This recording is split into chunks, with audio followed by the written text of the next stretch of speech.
नमस्कार श्रोते हो. स्वातंत्र्यवीर सामाजिक संस्था अंधश्रद्धा निवारण विज्ञानवादी विचार प्रणाली या संस्थेच्या सावरकर जीवन विचार दर्शन या यूट्यूब प्रसारण माध्यमामध्ये आपल्या सर्वांचे स्वागत. श्रोते हो, 4 डिसेंबर हा यमुनाबाई विनायक सावरकर म्हणजेच माईंचा जन्मदिवस. आपण आजच्या भागात माईंचे बालपण जाणून घेणार आहोत.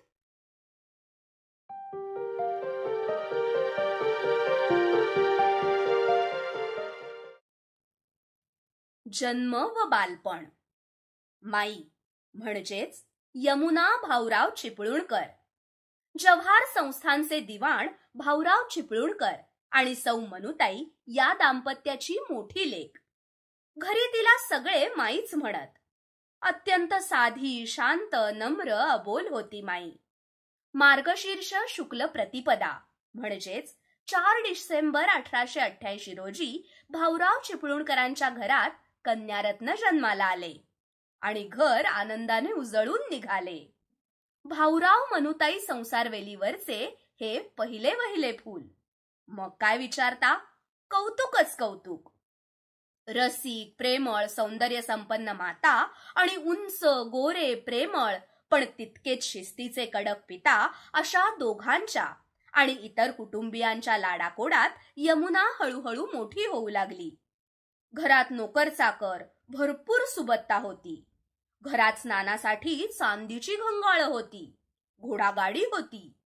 कधी कधी भाऊरावांच्या पत्नीसाठी, मनुताईंसाठी पालखी पाठवली जायची आणि मग मेण्यातून पडदानशीन थाटात त्या राजवाड्यात जायच्या. माईचे नावही संस्थानाच्या शाळेत घातले होते. शाळेत जाताना दप्तर धरायला एक नोकर बरोबर असायचा. मधल्या वेळच्या खाण्याचा डबाही शिपाई नंतर आणून द्यायचा.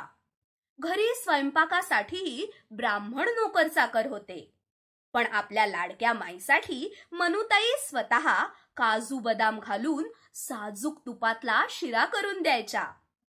चिपळूणकरांचे घर म्हणजे भला मोठा बंगला होता. बंगल्याभोवती मोठी बाग होती. बागेची देखभाल करायला माळी होता. गाई म्हशींची देखभाल करायला गवळी होता. अशा रीतीने तोंडात सोन्याचा चमचा घेऊनच चिपळूणकरांच्या घरात यमुनेचा म्हणजेच माईचा जन्म झाला होता. भाऊराव प्रेमळ आणि तितकेच कडक शिस्तीचे भोगते होते. रोज स्नानसंध्या करून पुरुष सूक्त म्हटल्याशिवाय ते घराबाहेर पडत नसत. घरात सोवळे ओवळेही फार असे.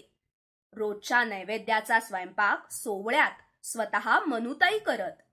जेवताना गोंगाट, गप्पा, फालतू चर्चा केलेली भाऊंना आवडत नसे.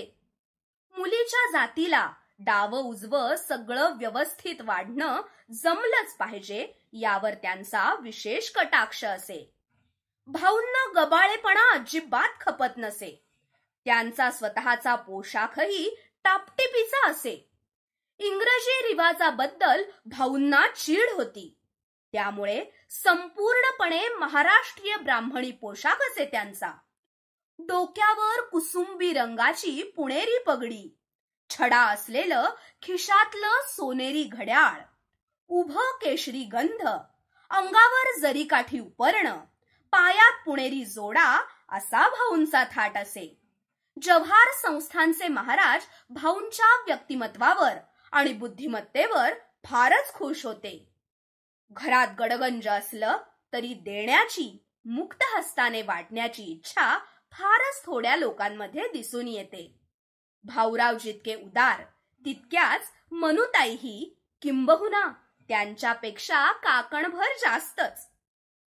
लोकांच्या उपयोगी पडून त्यांच्या अडीअडचणींना धावून जाणे हे मनुताईंना आपले कर्तव्यच वाटत असे. अशा वेळी आपली श्रीमंती, आपला अधिकार सर्व काही त्या विसरत. अगदी एखादी बाळंतीण अडकलीये असं कळलं की रात्र दिवस याची पर्वा न करता, जातपातीचा विचार न करता मनुताई मदतीला धावून जायच्या. बाळंतिणीची सुखरूप सुटका झाल्यावर लेकराच्या हातावर रुपया ठेवूनच घरी परतायच्या. मनुताई स्वभावानेही खूप शांत, सोज्वळ, सज्जन आणि देवभोळ्या होत्या. बोलण्यात मार्दव आणि आर्जव असायचं. सगळ्यांशीच मोठ्या अदबीनं वागायच्या.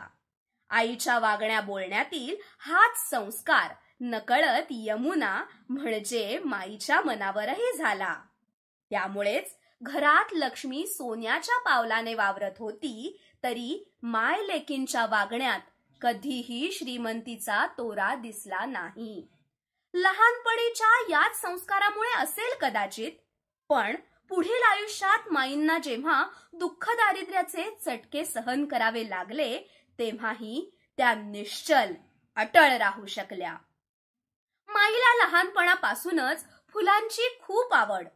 नोकराबरोबर बागेत जाऊन निरनिराळी फुलं परडीत गोळा करून आणायची आणि देवपूजा करायची हे माईचं अत्यंत आवडीचं काम.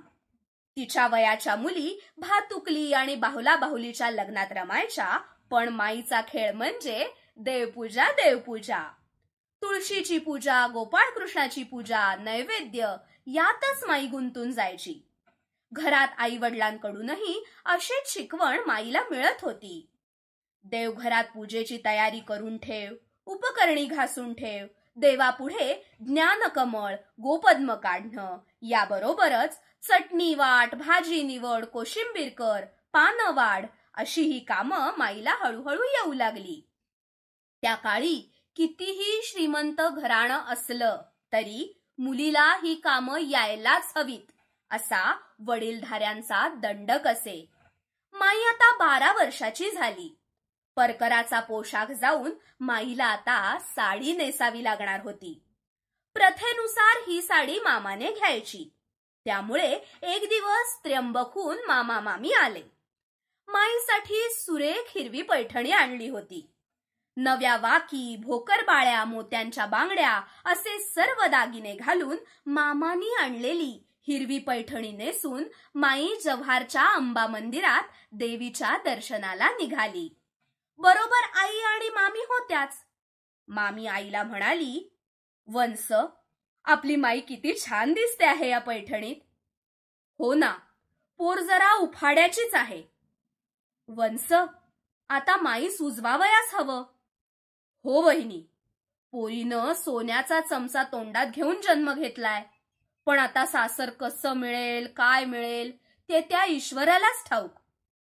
"काही काळजी करू नका वंस, आपली माई सावळी असली तरी देखणी आहे. आणि मुख्य म्हणजे खूप सालस, नम्र, शांत आहे. तुमचे संस्कार माईनी पूर्णपणे आत्मसात केलेत. चांगल्याच घरात पडेल ती. वहिनी, तुमच्या तोंडात साखर पडो." बोलता बोलता तिघी मंदिरात पोचल्या. परडीतील सोनचाफ्याची फुलं वाहून माईनी अंबादेवीची मनोभावे पूजा केली. पेढ्यांचा नैवेद्य दाखवला. घटकाभर मंदिरात टेकून मंडळी घरी परतली. आता माईची बाहेरची शाळा बंद झाली. घरातच तिला निवडणं, टिपणं, स्वतःची चोळी शिवणं, सुताचे रुमाल विणणं, तुळशी वृंदावन बनवणं, तोरण बनवणं अशी गृहकृत्ये शिकवली जाऊ लागली.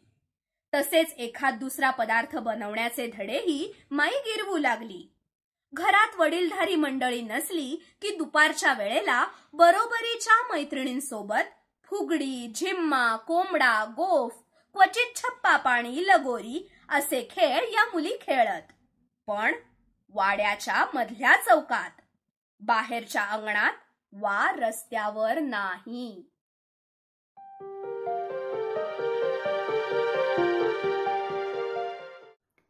अशा या सहनशील, सोशिक, नम्र यमुनाबाईंचा म्हणजेच माईंचा विवाह एका तेजस्वी सूर्याशी म्हणजेच हिंदू संघटक स्वातंत्र्यवीर विनायक दामोदर सावरकरांशी झाला आणि त्यापुढचं माईंचं सगळं जीवनकार्य आपल्याला सर्वांना परिचित आहे.